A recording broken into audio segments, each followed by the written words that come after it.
देश में हिंदू है कहां? या तो ब्राह्मण है, या क्षत्रिय है, या वैश्य है, या गुर्जर है, या जाट है, या वर्मा है, या शर्मा है। अगर हिंदू होता तो भारत हिंदू राष्ट्र नहीं होता। अगर हिंदू होता तो भारत में हिंदुओं पर कोई उंगली उठाता। अगर हिंदू होता तो क्या श्रद्धा के 35 टुकड़े होते? हिंदू होता तो क्या कन्हैया लाल दर्जी का मर्डर राजस्थान में होता? हिंदू होता तो क्या बाल घर में संत मारे जाते? हिंदू होता तो हिंदुओं की आस्था का प्रतीक रामायण को जलाया जाता। अगर हिंदू होता तो हिंदुओं के रहते हिंदुओं की पार्टियां हैं इस देश में गाय माता काटी जाती, बूचड़ खाने चलते। हिंदू होता तो क्या बांग्लादेशी हिंदुओं का दर्द नहीं दिखाई देता? क्या उन्हें वापस नहीं बुला लेता? आज क्यों लड़ रहा है? क्योंकि वो अपनी कम्युनिटी को बचाना चाहता है, क्योंकि वो यहूदियों को बचाना चाहता है। और वो 8-8 लाख यहूदियों को एरोप्लेन से ला करके अपने देश में सुरक्षित रखता है। क्या इस देश में रहने वाली हिंदू बांग्लादेशी हिंदुओं को नहीं स्वीकार कर सकते? हिंदू है कहां? हमें तो आप पर भी आता है तरस के आप हो भी कि नहीं, खुद पर तरस आता है कि हम हिंदू हैं कि नहीं। सही बात। हम 150 करोड़ हिंदुओं की लड़ाई लड़ रहे हैं, अपनी लड़ाई नहीं है। हमें मिलता क्या है? हम कथा करें बहुत अच्छा है, विवादों से मिलेगा क्या? 10 लोग गालियां देते, 20 लोग उल्टा सीधा बोलते, रोज हमारे नाम से 20 वीडियो डाले जाते, हमारे नाम से रोज मुहिम चलाई जाती, मारने की धमकियां दी जाती, हमारे परिवार का निकलना मुश्किल है, माता बाहर नहीं निकल सकती, तरह तरह के पत्थर फेंकते हैं लोग। हमने ये यहाँ कोई चुनाव है या बीजेपी यहाँ खड़ी होने वाली? अभी तो नहीं है यूपी में चुनाव, पर हम यात्रा कर रहे हैं, इस साल कर रहे हैं। किसके लिए कर रहे हैं? हम आंदोलन नहीं, आंदोलित करना चाहते हैं देश को। सही बात, गजब। आज नहीं कल पछताओगे। अगर आज नहीं तुम समझे तो कल पछताओगे। बांग्लादेश में भी हिंदू समृद्ध था, वहां भी पत्रकार थे, वहां भी पुलिस थे, वहां भी आईटी सेल के लोग थे, पर एक एक करके बेटियों को रस्सियों में जकड़कर सड़कों पर लाया गया और नग्न किया गया, मकान जलाए गए, पत्रकारिता धरी रह गई, पुलिसवादी धरी रह गई, धन धरा रह गया, कोई नहीं बचा पाया। कल के दिन तुम भी यहां पछताओगे अगर जागोगे नहीं। बस हमारी ये लड़ाई है।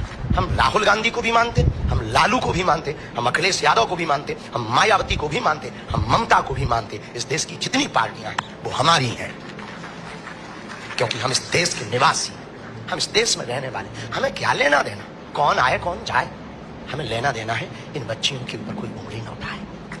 बाकी निजी ठीक है, उनका कहना है, जो पंडित आपने बताया कि कोई पंडित है, उनको एक बार हमें मिलवाइए, हम छीलेंगे तरीके से।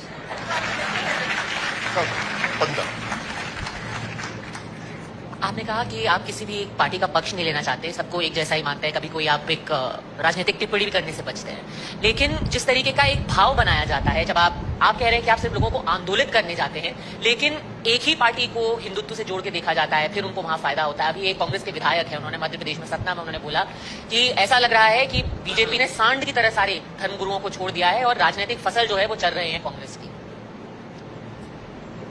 अब उनकी बुद्धि का क्या कहा जाए? राजनेताओं पे हम बयान तो नहीं देते, एक शब्द कह के हम फिर से, तुम अपने साड़ छोड़ दो। सही बात। और क्या कहते हैं, साधु साड़ होता है? क्या गजब की उनकी विज्ञा है, लगता है स्कूल के पीछे पढ़ते रहे। पंडित जी, जब आप ये कहते हैं कि जातियों का गुमान खत्म हो जाना चाहिए, आप उसके खिलाफ हैं, आप जातियों का गुमान ना करें, जाति व्यवस्था को मिटाने की बात इस वजह से आप करते हैं, लेकिन फिर कुछ लोग ये कहते हैं कि दरअसल जाति व्यवस्था मिटाने की बात इसलिए की जा रही है कि आरक्षण खत्म किया जाए। तो आरक्षण का क्या होगा फिर अगर जाति व्यवस्था खत्म? जब हम जातिवाद ही खत्म नहीं करना चाहते तो आरक्षण की बात ही नहीं उठती। सही बात। हम जातियों में भरे हुए जातिवाद के जहर को खत्म करना चाहें। शंकराचार्य अभिमुक्तेश्वरानंद को आपसे इतना प्रेम क्यों है? हमसे बहुत लोगों को प्रेम है। एक हम ही हैं, वो हमारे शंकराचार्य। उनकी तो गालियां भी हमारे लिए आशीर्वाद है। सही बात। आचार्य जी, आपका एक बयान रहा जो काफी फेमस रहा, सुर्खियों में रहा, जब आपने बालासोर रेल हादसा हुआ था, 300 लोग उसमें मर गए थे, उस वक्त दिया था कि राष्ट्र हित के लिए, विश्व हित के लिए आपको संकेत मिल जाता है कि हादसा होने वाला है। तो कुंभ में 6 जगहों पर भगदड़ मची, आपको संकेत अगर मिल गया था तो आप प्रशासन को आगाह कर देते। अभी म्यांमार और थाईलैंड में भूकंप आया। जी जी, तो अगर आपको संकेत था तो आगाह किया जा सकता था। हमने उस बयान को, ठीक है, लोगों ने इस प्रकार से भी देखा। हम आपको पहली बात ये बता दें, हम भगवान नहीं है। सही बात। एक साधारण सनातन सिपाही, प्रारंभ में ये मैंने आपको जवाब दिया। दूसरी बात, अपनी उस बात पर ही हम आपको एक बात जोड़ी जानी चाहिए, जो पूरी बात लोगों तक नहीं पहुंची, उतनी एक पहुंची। जानना एक अलग विषय है, पलटना एक अलग विषय है। और कहीं पर भी देश में कहीं विश्व में कुछ ना कुछ तो चल रहा, ये तो तय है। गजब